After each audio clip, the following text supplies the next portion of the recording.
জাতীয় নির্বাচনকে সামনে রেখে নির্বাচনী প্রচারণার অংশ হিসাবে নীলফামারী সদর উপজেলার ইটাখলা ইউনিয়নের গাবতলা বাজারে দাঁড়িপাল্লা প্রতীক সংবলিত একটি মনোগ্রহী গেটের উদ্বোধন অনুষ্ঠিত হয়েছে।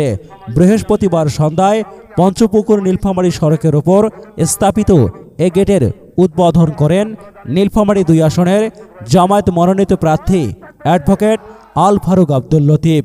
উদ্বোধনী অনুষ্ঠানে ইটাখলা ইউনিয়ন জামায়াতের আমির মোহাম্মদ এস.এম.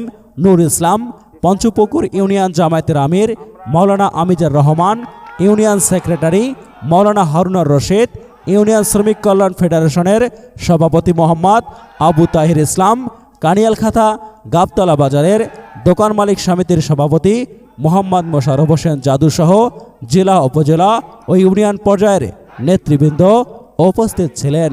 উদ্বোধন শেষে প্রধান অতিথি অ্যাডভোকেট আল ফারুক আব্দুল লতিফ আসন্ন জাতীয় সংসদ নির্বাচনকে কেন্দ্র করে দলীয় প্রত্যাশা, জন অংশগ্রহণ, শান্তিপূর্ণ ভোটের পরিবেশ এবং উন্নয়ন ভবিষ্যৎ পরিকল্পনা নিয়ে গুরুত্বপূর্ণ বক্তব্য প্রদান করেন। তিনি আরও বলেন, দাঁড়িপাল্লা ন্যায়, ইনসাফ ও সত্যের প্রতীক। আমরা জনগণের প্রত্যাশা পূরণে সৎভাবে কাজ করতে চাই।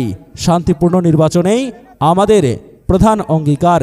নেতৃবৃন্দ এ সময় আগামী নির্বাচনে শান্তি শৃঙ্খলা বজায় রাখা এবং গণমানুষের সঙ্গে সম্পৃক্ততা বৃদ্ধির উপরও গুরুত্বারোপ করেন। গেট উদ্বোধনকে ঘিরে স্থানীয় এলাকা জুড়ে উৎসবমুখর পরিবেশ লক্ষ্য করা যায়।